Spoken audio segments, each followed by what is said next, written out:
Guess what? I hit 100 subscribers after doing YouTube for 2 months. Before I start, I just need to first thank all of you who subscribed and all of those who have been actively engaging in my content. You know who you are, and you are the reason I can continue to produce content after content. So a big thank you to you all. Now, to some of you, 100 subscribers in 2 months might sound like an underachievement. I know some YouTubers have done it in a couple of weeks or even a couple of days. But to me, hitting 100 subscribers is a huge deal because to me, I feel like I am able to give value to be useful to 100 people. And also because I did not go around asking for sub, I did not go around posting links to my videos and asking people to subscribe. I worked hard for it. I put in time, I put in effort. And for people to leave comments in my videos telling me that they like what I have to offer, I think that's a big achievement by itself. Think about it, how often do you get to speak and have 100 people giving you their attention?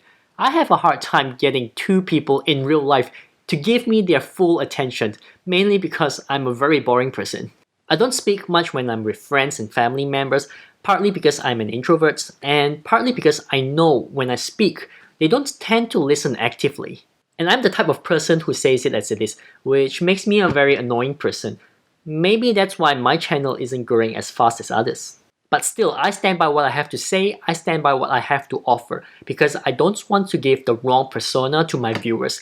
That would only make content creation a lot harder in the future.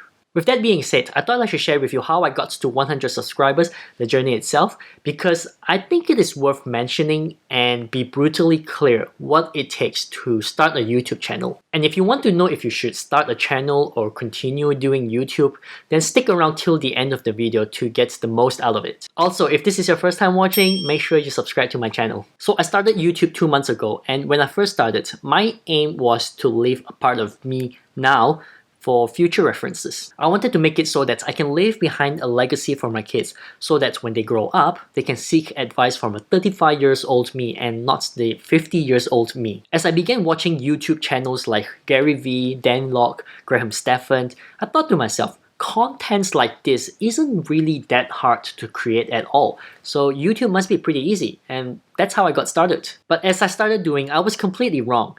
Turns out, YouTube isn't a platform for us to do video diaries. It is a platform for us to share our messages to the world to make an impact. And to do that, there are a lot of business strategies and techniques that needs to be implemented. And that's when I realized that YouTube isn't just for fun. YouTube is a business and it needs to be run like a business. Because in business, you need product, you need marketing, you need customers, and you need recurring income. Translate that to YouTube, products are your content, marketing are your thumbnails, your keywords, your titles, customers are your viewers and subscribers, and recurring income is your monetization. For me, I have no problems creating content, but I do have a huge problem with marketing and customers, just like any of my other businesses.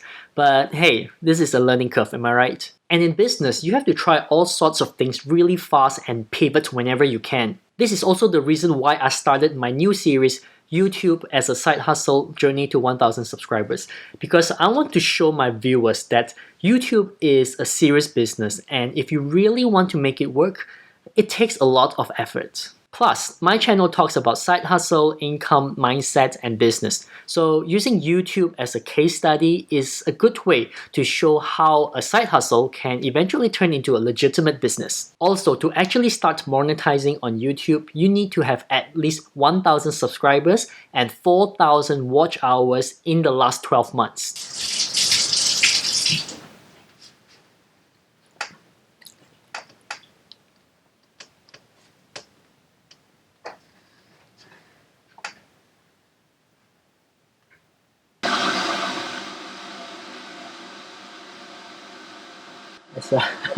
Let's be honest here, we are all doing YouTube because ultimately we want to monetize off it.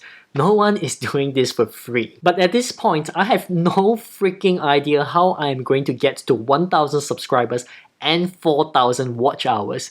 At this point, I'm only at 100 subscribers and maybe only 60 watch hours. And this is why YouTube can be such a grind. And this reminds me of when starting a business. The starting grind is always the toughest, but if you focus on what you want to achieve, You will get there eventually as long as you set your mind to it. If you treat it like a business, you will start to think from different angle, different perspective, different strategies, and it can be quite fun, to be honest. Every single time I see my subscriber counts go up by 1, I just feel happy and thankful. Every single time I finish shooting a video, uploaded it, and ready for release, I get excited and I start thinking, okay, what's next? That sense of joy and excitement is what makes me feel alive. Like I'm able to contribute something to the world and be able to have that opportunity to inspire someone else's life. And YouTube is very different compared to other platforms like Instagram. On YouTube, it is really hard to fake who you are. Whereas on Instagram, you see all those photos posting fake lives that doesn't help you in anything. That's also the reason why I fail so badly on Instagram, because I am not photogenic,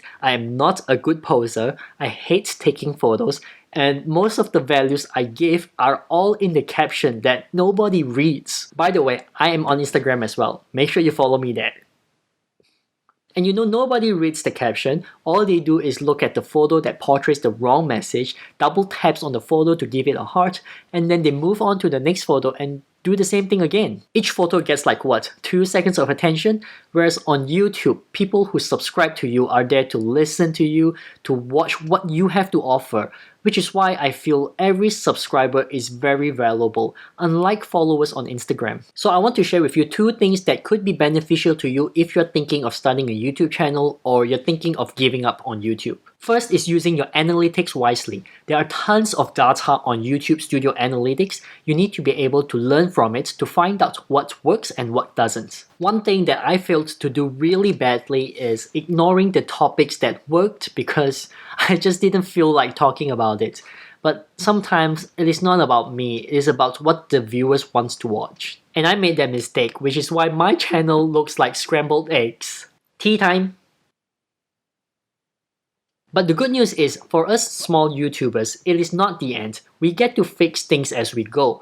And as I tried different thumbnails, different keywords, I saw my subscriber counts go up. My views did go up as well, averaging from 10 views to 70 views, although I am still struggling to get 100 views per video. So if you know what I am doing wrong, please let me know. Oh, also, you need to refrain yourself from checking your analytics all the time.